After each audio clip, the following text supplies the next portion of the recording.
Please ಅಂತೆಲ್ಲ ಕೇಳಿ ಮತ್ತೆ ನನ್ನ ನಂಬಿಸೋ ಪ್ರಯತ್ನ ಮಾಡಬೇಡಿ. ಪ್ರತಿ ಸಲ ನೀವು ಭರವಸೆ ಕೊಟ್ಟಾಗ ನೀವು ನಂಬದ್ನಲ್ಲ ಸರ್. ಇನ್ನೇನು ಸ್ವಲ್ಪ ದಿನ ಎಲ್ಲ ಸರಿ ಹೋಗುತ್ತೆ ಅಂದಾಗ ಖುಷಿ ಪಟ್ಟೆ. ನಿಮಗೆ ಆದಷ್ಟು ಬೇಗ ಎಲ್ಲ ಸತ್ಯನೂ ಗೊತ್ತಾಗುತ್ತೆ ಅಂದಾಗ ಕಾದ್ನಲ್ಲ ಸರ್. ಅದಕ್ಕೆಲ್ಲ ದೊಡ್ಡ ಗಿಫ್ಟೇ ಕೊಟ್ಟಿದ್ದೀರಲ್ಲ ಸರ್. Nidhi stop it. ಇನ್ನು ನಾನು ನಿಮ್ಮ ಹತ್ರ ಮಾತೇ ಆಡಿಲ್ಲ. ನಾನು ಉತ್ತರ ಕೊಡೋ ಮೊದಲು ನೀವೇ ತಪ್ಪು ತಿಳ್ಕೊಂಡ್ರೆ ನಾನು ಏನ್ ಮಾಡ್ಲಿ ಹೇಳಿ? ನಂಗೆ ಸ್ವಲ್ಪ ಟೈಮ್ ಕೊಡಿ, ಕೈ ಮುಗಿದೀನಿ ಪ್ಲೀಸ್. ಇಲ್ಲ ಸರ್, ಸಾಧ್ಯನೇ ಇಲ್ಲ. ಇನ್ನು ನಿಮ್ಗೆ ಎರಡನೇ ಅವಕಾಶನೂ ಇಲ್ಲ. ನಾನು ಇನ್ನೊಂದ್ಸಲ ಮೋಸನೂ ಹೋಗೋದಿಲ್ಲ.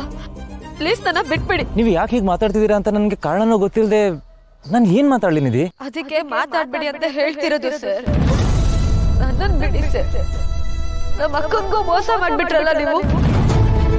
ನಿಮ್ಮ ಹೆಸರು ಕೇಳ್ದಾಗ್ಲೆಲ್ಲ ನಂಬಿಕೆಗೆ ಇನ್ನೊಂದರ್ಥ ನೀವು ಅಂದ್ಕೋತಿದ್ದೆ. ಆದ್ರೆ ಇವತ್ತು ಆ ನಂಬಿಕೆನೆ ಸಾಯಿಸ್ಬಿಟ್ರಲ್ಲ ಸರ್.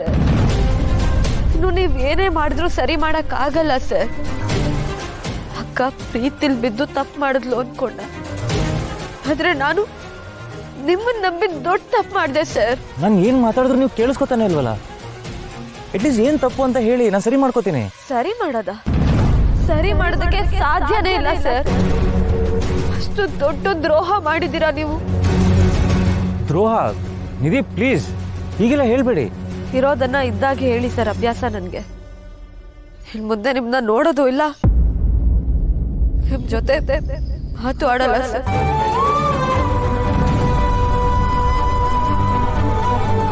ಅಡ್ಡ ಬರ್ಬೇಡಿ ಸರ್.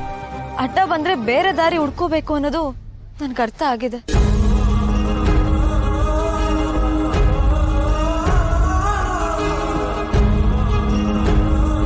ಏನೋ ದೊಡ್ಡ ತಪ್ಪೇ ನಡೀತಿದೆ. ಕೈ ಜಾರೋಗ್ತಿರೋ ಪರಿಸ್ಥಿತಿ. ಕೈ ತಪ್ಪ ಹೋಗೋ ಮುಂಚೆ ನಿತ್ಯ ಹತ್ರ ನನ್ನ ಪ್ರೀತಿ ವಿಷಯ ಹೇಳಲೇಬೇಕು. ನಿಧಿಗೂ ಎಲ್ಲ ಸತ್ಯ ಹೇಳಿ ಆಗೋ ಅನಾಹುತ ತಡಿಬೇಕು.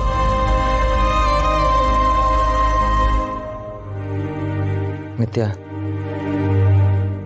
ನಾನೊಂದು ಮುಖ್ಯವಾದ ವಿಷಯ ಹೇಳಬೇಕು. ನಿಮ್ಮ ಹೊಟ್ಟೆಲಿ ಹುಟ್ಟಿರೋ ಗುಟ್ಟಿನ ಥರನೇ ನನ್ನ ಎದೆಲು ಒಂದು ಗುಟ್ಟಿದೆ. ಅದನ್ನು ಹೇಳ್ಕೋಬೇಕು ಅನ್ನೋ ಮೊದಲೇ ಈ ಮದುವೆ ಗದ್ದಲ ಎಲ್ಲ ಆಗೋಯ್ತು. ಸತ್ಯ ಹೇಳೋಕ್ಕೆ ಸರಿಯಾದ ಸಮಯ ಬರಲಿ ಅಂತ ಕಾದೆ, ಬಟ್ ಅದು ಬರಲೇ ಇಲ್ಲ. ಈಗ ಸುಮ್ಮನಿದ್ದಷ್ಟು ಹೆಚ್ಚು ತಪ್ಪಿಗೆ ಅವಕಾಶ ಮಾಡಿಕೊಟ್ಟಂಗೆ ಆಗ್ತಿದೆ. ನಿತ್ಯ, ನಾನು ಹೇಳೋ ಮಾತು ನಿಮಗೆ ಕೋಪ ಬರ್ಸುತ್ತೋ, ಮೋಸ ಮಾಡದೆ ಅನಿಸುತ್ತೋ ಅಥವಾ ಸರಿ ಅನಿಸುತ್ತೋ ಗೊತ್ತಿಲ್ಲ. ಆದರೆ ನಾನು ಹೇಳೋ ಮಾತನ್ನ ಅರ್ಥ ಮಾಡ್ಕೊಳ್ಳಿ ಪ್ಲೀಸ್. ನಿಮಗೂ ಏನೋ ಹೇಳಬೇಕು ಅನ್ನಿಸ್ಬೋದು, ಆದರೆ ಮೊದಲು ನಾನು ಮುಗಿಸ್ಬಿಡ್ತೀನಿ. ನೀವು ತುಂಬ ಸಲ ಕೇಳಿದ್ರಿ ಅಲ್ವಾ, ನನ್ನ ಮನಸ್ಸಲ್ಲಿ ಯಾರಾದರೂ ಇದ್ದಾರಾ ಅಂತ, ನಾನು ಯಾರನ್ನಾದರೂ ಪ್ರೀತಿಸ್ತಿದ್ದೀನಿ ಅಂತ. ಇದ್ದಾರೆ ನಿತ್ಯ. ನನ್ನ ಜೀವನದಲ್ಲೇ ಮದುವೆ ಆಗಲ್ಲ ಅನ್ನೋ ನಿರ್ಧಾರನ ಬದಲಾಯಿಸಿ ನನ್ನ ಹೃದಯದಲ್ಲಿ ಪ್ರೀತಿ ಹುಟ್ಟಿಸ್ದಾರ ಅವರು. ದೊಡ್ಡ ಮನೇಲಿದ್ರು ಒಂಟಿತನ ಕಾಡ್ತಿದೆ ಅಂದಾಗ ಜೊತೆಲಿ ನಿಂತವ್ರು ಅವರು. ಅವ್ರ ಹತ್ರ ಪ್ರೀತಿ ಹೇಳ್ಕೋಬೇಕು ಅಂತ ತುದಿಗಾಲಲ್ಲಿ ನಿಂತಿದ್ದೆ.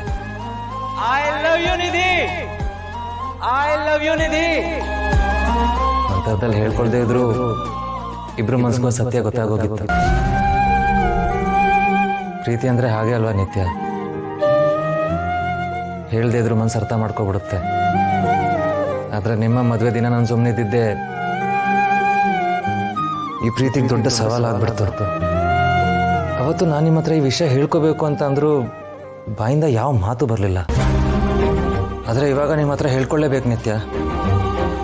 ನಾನು ಪ್ರೀತಿಸಿದ್ದು ಬೇರೆ ಇನ್ಯಾರನ್ನೂ ಅಲ್ಲ, ನಿಮ್ಮ ಜೊತೆಲೇ ಬೆಳೆದಿರೋ ಜೀವ. ನಿಮ್ಮೆಲ್ಲ ನೋವು ನಲಿವಲ್ಲಿ ಜೊತೆಲಿ ನಿಂತಿರೋ ನಿಧಿ. ಆದ್ರೂ ಎಂತೆಂತ ಜನ ಇರ್ತಾರೆ ಅಲ್ವಾ? ನಾವೆಲ್ಲರೂ ಅನ್ಕೋತೀವಿ ಸೀರಿಯಲ್ ನೋಡಿ ಜನ ಹಾಳಾಗ್ತಾರೆ ಅಂತ. ಆಕ್ಚುಲಿ ಆ ಸೀರಿಯಲ್ ಬರೋ ರೇಟ್ ಇರ್ತಾನೆ ಗೊತ್ತಾ? ನಮ್ ಸುತ್ತಮುತ್ತ ಅಕ್ಕಪಕ್ಕ ನೋಡಿನೇ ಅವನು ಬರೆಯೋದು. ಅಯ್ಯೋ ಬಿಡು, ನಮ್ಗೆ ಯಾಕೆ ಬೇರೆಯವ್ರ ಸುದ್ದಿ. ಸರಿ, ಇದಿಷ್ಟು ಕತೆ ಹೇಳಿದ ಇವರು. ಆದ್ರೆ ಇದ್ರಲ್ಲಿರೋದು ಒಂಥರ ನಿಜಾನೇ ಅಲ್ವಾ? ಹಾಗಾದ್ರೆ ಇಲ್ಲ, ಅದೇನಂತ ತಿಳ್ಕೊಂಡೆ, ಆಮೇಲೆ ಯೋಚಿಸೋಣ.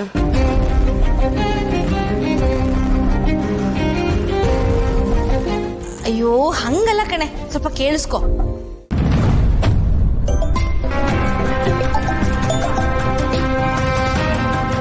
ಹಲೋ. ಹಲೋ, ಕೇರ್ ಝೋನ್ ಹಾಸ್ಪಿಟಲ್ಲ? ಹೌದು, ಏನಾಗಬೇಕಿತ್ತು? ಅದು ನಿತ್ಯ ಅನ್ನೋ ಪೇಷಂಟು ನಿಮ್ಮ ಹತ್ರ ಚೆಕಪ್ಗೆ ಬಂದಿದ್ರಲ್ಲ?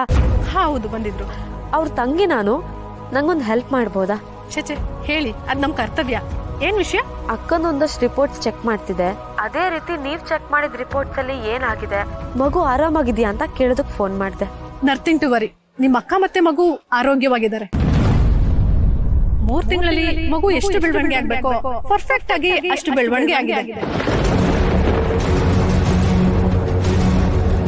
3 ತಿಂಗಳ?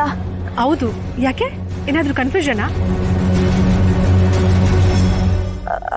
ಹಾಗೇನಿಲ್ಲ. Thank you.